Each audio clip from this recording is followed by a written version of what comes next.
Nazareth.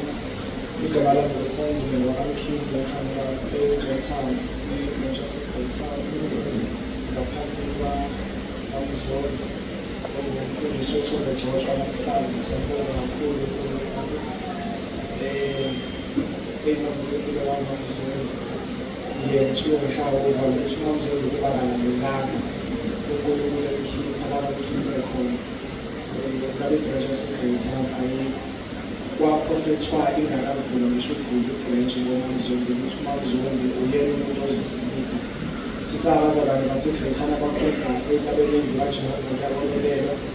Uma umzila wehlelwa umoya kaNkulunkulu waprofetha ngoMamzolo ukuthi uMamzolo uyena ozoba umfundisi wase-Great Town engakafundisha ukukhulu ebandleni.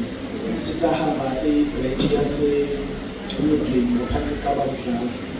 So uma ngabe sagcotshwa uMamzolo ukuthi usengumfundisi, ngizwa ngithuka ngithuthumela nginokujabula kakhulu. Bazalwane, kunofakazi nje engifisa ukudlulisa ngegama elithi uJesu Kristu inkosi. Mina-ke ngiye uma ngabe nginikezwe i-platform e-Great Town mhlawumbe kuthiwa ngikhulume ey'nkonzweni esuke sikhuluma kuzona, noma ngabe kuthiwa isemngcwabeni noma ngabe kuthiwa ilapho. uNkulunkulu nje wangivulela ukuthi angifundise ngoFilipi 2 from verses 9 to 11 ukuthi uJesu Kristu inkosi. Kusho ukuthi uma ngabe ukuthi uJesu Kristu inkosi abantu abayi-understand leyo nto. Yabo uma ngabe ukuthi uJesu Kristu inkosi abantu abangekho ekhaya lezwe, abangekho entabeni kaJehova, kusho bazalwane basuke bengayi-understand.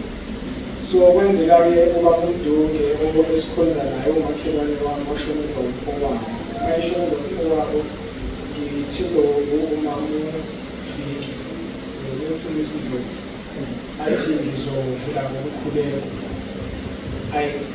Umngcwabo ngisuke ngiye phambili ngivule ngokukhuleka phakathi eBhayibheli. Uma ngivula ngokukhuleka ngiqale ngithi uJesu Kristu inkosi, kusho ababili abathathu kugcwele isonto phambi. Ngithi uJesu Kristu inkosi, kuvuka ababili abathathu. Bese kuba khona lento ethi angivula uPhilippians 2 verses 9 to 11 ngifundise ukuthi uJesu Kristu inkosi futhi. Ngifundise-ke ngawo ngifundise ngiqede. Ngithi uJesu Kristu inkosi, kuthi uJesu Kristu inkosi sebe-understand manje ngishaya efundisa. Kwakukhona noBabdlabuti yena ethi inkosi. Ngihambe ngihlale phansi, ngihambe ngiyomngcwabeni kuyomathuleni sibuye sizohlala etafuleni nabefundisi, sekuyadlula-ke manje. Bese kuba khona inceke engitshalenjayo ithi lo Jesu Kristu inkosi, njalo babamkhize bamfonela uJesu Kristu inkosi, bayibhala imeseji uJesu Kristu inkosi, awusho nje usukusho kangaki namhlanje lokusile ukuthi uJesu Kristu inkosi. Ithi mina ngazi ngoba mina ubabamsebani wangifundisa ukuthi ngingabe nokuphikisana, ngibalekele ukuphikisana, ngigweme nje ukuphikisana ngethu noma into ngiyazi kodwa ngithangazi.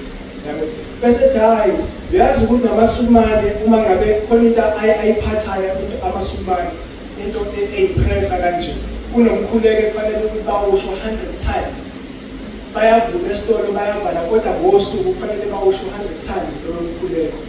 Babala ngento abapressa ngayo kanje, abapressa ngayo yona lento ebabalekayo ebabalayo ukuthi. So kwathi ayikhona nomunye umfundisi kuthiwa kwenye indawo nalapho abazalwane bakhona mangabe uhlangana nabo bathi akusekho nzima isikhumulo sakho. Manje mina ngaba nokuphatheka kabi ukuthi hawu ngoba ngifundisile nje ngathi uma uvuma ngomlomo wakho isivumo lesakusona isikhumulo sebandla, akusona isikhumulo sikamfundisi lesi, isivumo lesi ngifundise phambi kwakho nje sengasamphendule ngihlinza yabo ngimbuka lo mzalwane. Uyazi ukuthi lo mzalwane engikhuluma ngapho umzalwane owashumayela ivangeli ngasindiswa 2010, owashumayela ivangeli ngasindiswa ngo-2010. Yabo yena wasindiswa ngo-2007.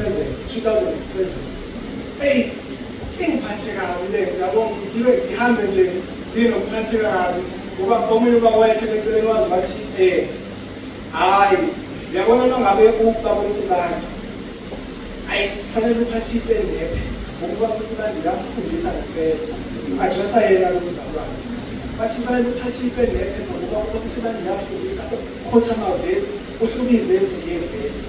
hayi kudlule ekhanda ibe nakho lento ukungenza kanti ngelina ngoNkulunkulu kuyiSunday ebranchini yethu uzovesane ambule elinye izwi lihle phansi yimina engangiphethe ikhona ambule uMathewu 16 verses 15 to 19 mangaphosisi ngicela ukufika bese ngihlala phansi ngenze isivumo sikaPetro lethami engibulele uNkulunkulu leli verse ngoTuesday ukaMthibane wanifika lezo same verse ifundeka kanje uJesu esefikile emaphandleni eseKhasariya eFilipi wababuza abafundi bakhe wathi abantu basho ukuthi ngingubani abantu basho ukuthi indodana yomuntu ingubani bathi abanye basho ukuthi uJohane uMbhapatisi abanye basho ukuthi uEliya abanye basho ukuthi uJeremiya noma omunye wabaprofethi wathi kubo nani-ke nithi ngingubani